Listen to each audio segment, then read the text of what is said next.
Hey, read the disclaimer. Hey fellas, I'm your host Gyojo, and welcome back to the Brickbuilt Archive, a series where a tiefling with too much free time rambles on about plastic minifigures and history for between 10 and 12 minutes to satisfy the algorithm gods.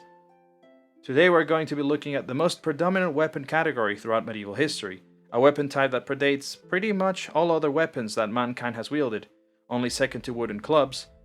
We're talking of course about the pointy rock on a stick, spears, or well, its category, polearms.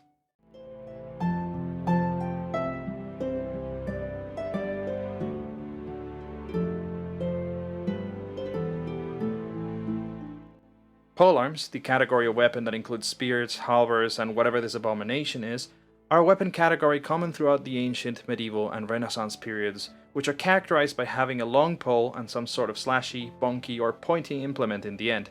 They're the name polearm. We can't begin this video any other way than starting with the staple weapon of this category, this being the humble spear. These weapons have accompanied humans for even longer than recorded history itself, obviously in a much more primitive form than the ones we see in later eras. For minifig history, spears were introduced in LEGO in 1984 by none other than the Castle line. Its simple design and iconic shape is a staple in LEGO nowadays, but this spear has endured changes over the years. I don't mean the 20 plus color variety that this piece has, but also a change in shape. Sometime in 2008, a new type of spear was introduced with the Death Star set from all sets. This is the spear with a flat bottom, the one that is used today. I imagine that LEGO made the change so that people could connect the bottom of the spear to shaft connections such as lightsaber handles, the newer handle piece, and anything like so in a much more secure manner, which makes sense to think about. I had to finagle with some of these rounded bottom spears before, and while I can connect them to lightsaber hilts, it's not a very stable connection. Simple spears are probably one of the most common weapons of the early medieval battlefield. In the Battle of Hastings, based on the tapestries we have that depict it, we can see that the majority of the infantry on both sides brandish spears, and this isn't uncommon at all to hear about.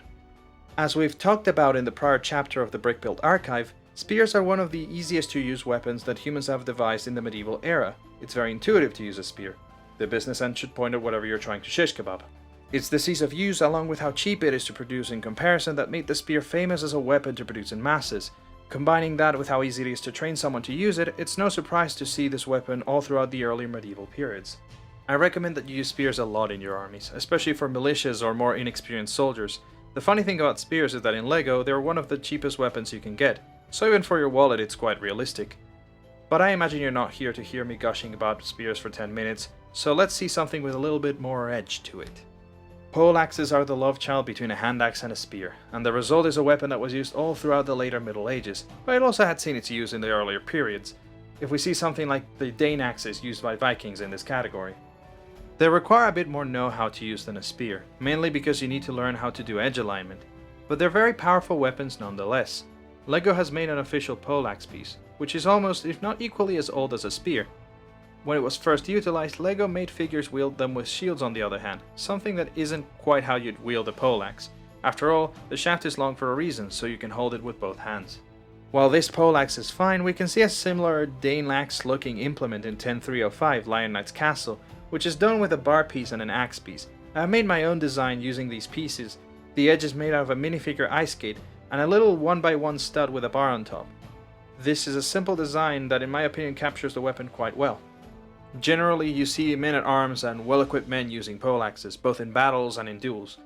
They're a versatile weapon, but still very powerful, at least against lightly armored enemies. With the development of better armor, poleaxes started developing variants and other kinds of ends were added to it to defeat this development. As poleaxes evolve, we can see them developing a couple of aspects, such as spikes on the top of the axe or on the back, which are used to stab in between the gaps of the armor, or otherwise punch a hole in it. As armor got better, so did the polearms in order to defeat them. And one of the polearms that was invented with the sole objective of defeating armor was the Lucerne hammer, which was basically a spiky hammer and a spike stuck on a long pole. Lucerne hammers were popular in the Swiss armies of the 15th and 16th century. They require both hands to be used effectively and acts as a long hammer on a pole, which gives a lot of leverage and therefore a lot of strength. They also usually have a spike at the top and the back in order to either punch a hole through the armor like if you were opening a tin can, or using it as a more top-heavy spear and thrust with it. To make a Lucerne hammer, I use these pieces. I can't recommend this pointed piece enough for hammers. They are excellent pieces for a lot of things, from shield decorations to nice riveted ends for wooden structures.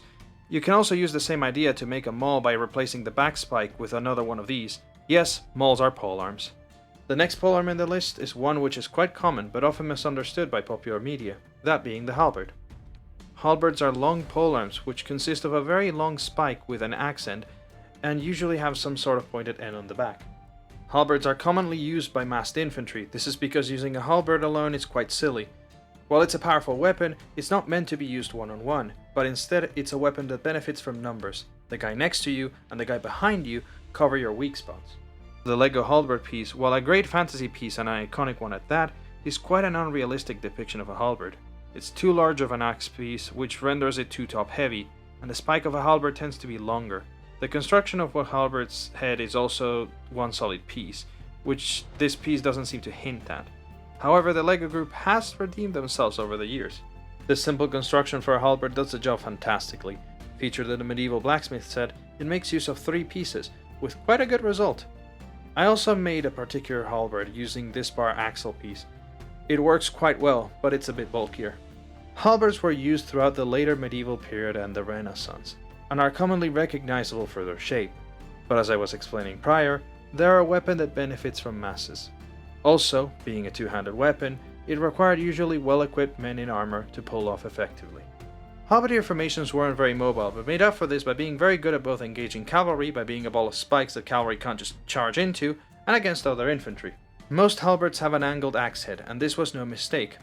They were angled inwards so that the halberdier could pull an unlucky fellow out of their formation and into the rest of the several halberds from their mates. Some halberds can somewhat be used to fight one-on-one, albeit quite ineffectively.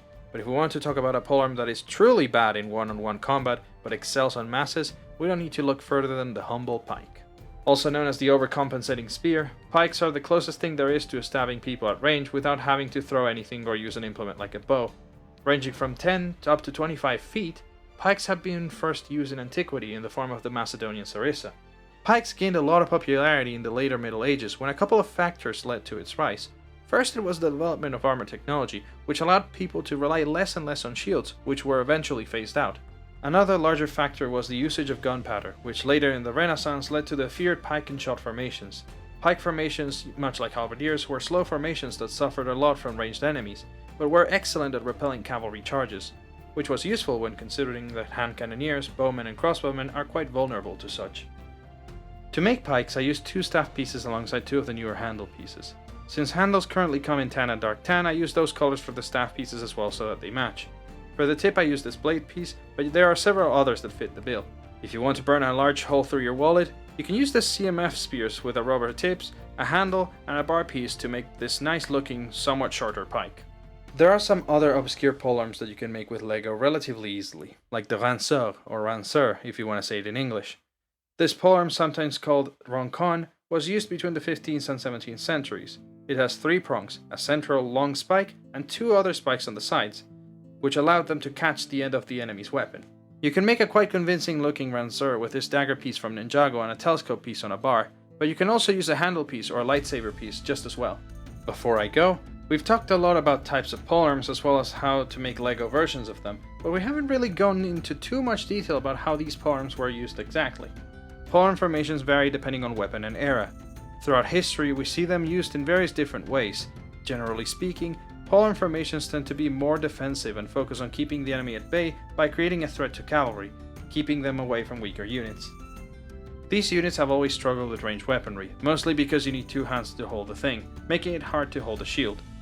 The type of game that you play with a polearm formation is a passive and defensive one, trying to force the enemy to engage you rather than engaging them directly like how you'd do with shock cavalry. Some of the most famous formations for polearms, especially in the realm of pikes, is the Shieldtron and the Pike Square. Both fulfill a similar role. It's a highly defensive formation that relies mainly on keeping as many polearms as possible pointing at the enemy at all times. The Pike Square got popular with the Swiss pikemen and was used to a devastating effect in places such as the Battle of Nancy by the Swiss. In short, never underestimate a group of men with pokey sticks. Alright folks, that's all I have for you today in this video. If you liked it, don't forget to leave a like, check out my channel and maybe subscribe. I make videos like this as well as other videos relating LEGO, roleplay and some other gaming related content as well. Without further ado, This has been Gyojo, and see you all next time.